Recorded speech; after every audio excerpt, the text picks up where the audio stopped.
బైబిల్లో ఉంది తెలుసా? వారు ఆయనను అపహసించిరి. ఆ మాట చదువుతున్నా మీకోసం.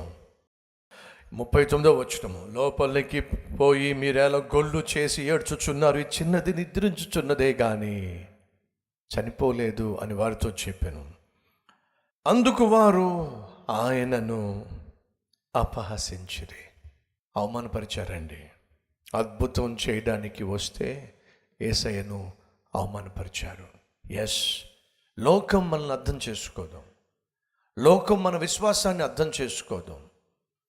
లోకం పరిశుద్ధ గ్రంథంలో ఉన్నటువంటి విలువైన సత్యాలను అర్థం చేసుకోదు. పైపెచ్చు అపహసిస్తూ ఉంటుంది, అవమానపరుస్తూ ఉంటుంది.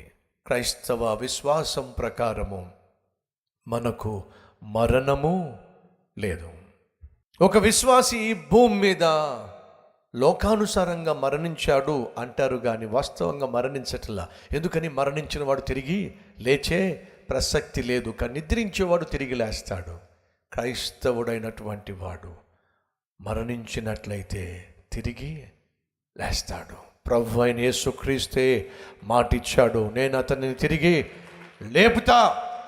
యేసుక్రీస్తు నందు నిద్రించిన వారు, ఏమిటది?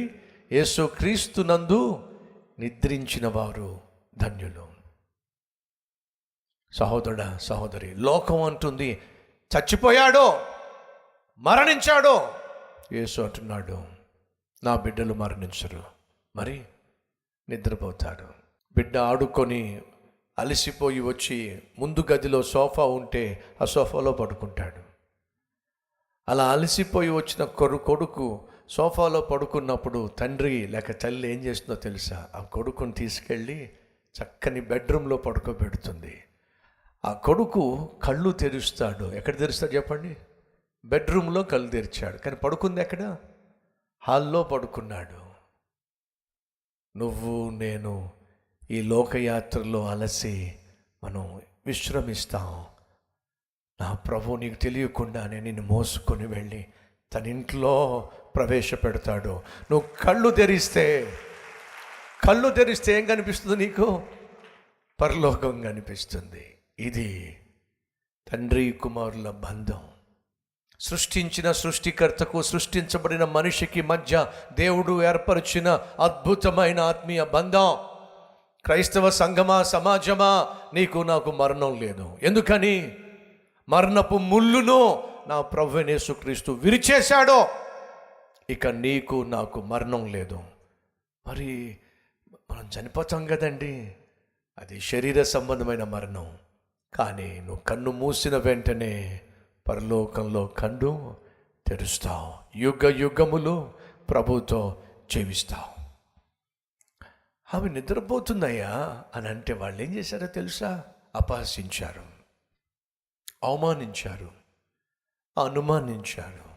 అప్పుడు యేసుక్రీస్తు ఏం చేశాడంటే, వీళ్ళని ముందు బయటికి పంపించేసేయండి. ఎవరిని? అనుమానించిన వారిని, అవమానించిన వారిని, అపహసించిన వారిని బయటికి పంపించేసేయండి.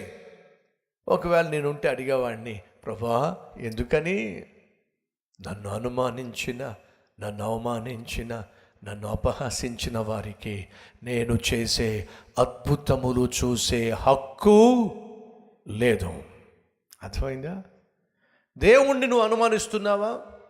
దేవుని పట్ల నువ్వు అనుమానం కలిగి ఉన్నావా? అయితే వినో, నీ జీవితంలో దేవుడు చేసే ఆశ్చర్య కార్యాలు చూసే అవకాశము, హక్కు నువ్వు కోల్పోతావు. ఎవరిని అక్కడ ఉండనిచ్చాడో తెలుసా? విశ్వసించిన వారినే ఆ గదిలో ఉండనిచ్చాడు. పేతురు, యోహాను, యాకోబు, తల్లి తండ్రి మాత్రమే అక్కడున్నారు. ఎందుకని? విశ్వసించే వారి ఎదుట, విశ్వసించే వారి మధ్య, విశ్వసించిన వారిని గణపరచుటకు నా ప్రభు అయిన యేసుక్రీస్తు ఆశ్చర్య కార్యములు చేస్తాడు. ఈరోజు నీ జీవితంలో నువ్వు ఆశ్చర్య కార్యాలు చూడలేకపోవడానికి ప్రధాన కారణం చెప్పమంటావా? నీకు విశ్వాసం లేదు కాబట్టి, నువ్వు దేవుణ్ణి విశ్వసించటం లేదు కాబట్టి, నువ్వు ఆశ కలిగి దేవుణ్ణి అడగడం లేదు కాబట్టి. మరలా జ్ఞాపకం చేస్తున్నా, కపెర్నహూములో యేసు ఎన్ని అద్భుతాలు చేశాడో, కానీ విశ్వసించరే, నమ్మరే, దేవుణ్ణి నమ్మరే. ఫలితంగా అంటున్నాడు, కపెర్నహూమా నీలో నేను చేసిన ఆశ్చర్య కార్యాలు సొదొమలో చేసినా కూడా ఈ పాటికి వారు నన్ను నమ్మేసేవాళ్ళు. సహోదరుడా, సహోదరి, నీ చుట్టూ దేవుడు చేస్తున్న ఆశ్చర్య కార్యాలు దేని కొరకో తెలుసా? నీ విశ్వాసాన్ని బలపరచడానికి. ఈ జీవము కలిగిన వాక్యాన్ని దిన సేవకుడు వాక్యాన్ని అందించడానికి కారణం తెలుసా? నీ విశ్వాసాన్ని బలపరచడానికి. నీ విశ్వాసము బలపరచబడినట్లయితే ఏం జరుగుతుందో తెలుసా? నీ జీవితంలో నువ్వు ఆశించిన దానికంటే, ఊహించిన దానికంటే అత్యద్భుతము నువ్వు కల్లారా చూస్తావు. చూడాలి అని దేవుడు ఆశిస్తున్నాడు. మనలో ఎంతమందికి ఆశ ఉంది? ఆశ కలిగిన ప్రాణాన్ని నా దేవుడు ఏం చేస్తాడు? తృప్తిపరుస్తాడు. రండి, విశ్వాసంతో ప్రార్థన చేద్దాం.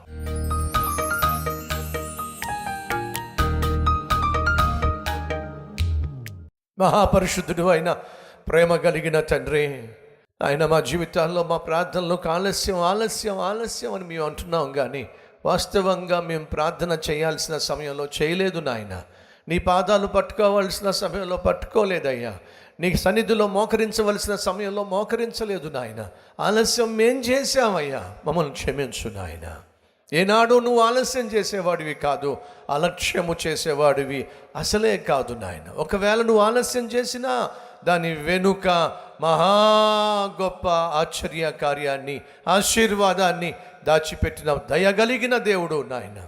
ఇదిగో ఈ సమయంలో మా ప్రియ సహోదరి సహోదరుల విశ్వాసాన్ని బలపరిచి, దృఢపరిచి, వారి జీవితాల కొరకు నువ్వు దాచిపెట్టిన గొప్ప ఆశీర్వాదాన్ని, ఆశ్చర్య కార్యాన్ని స్వతంత్రించుకునే మహాకృప దయచేయమని యేసు నామం పేరట వేడుకుంటున్నాం తండ్రి. ఆమెన్.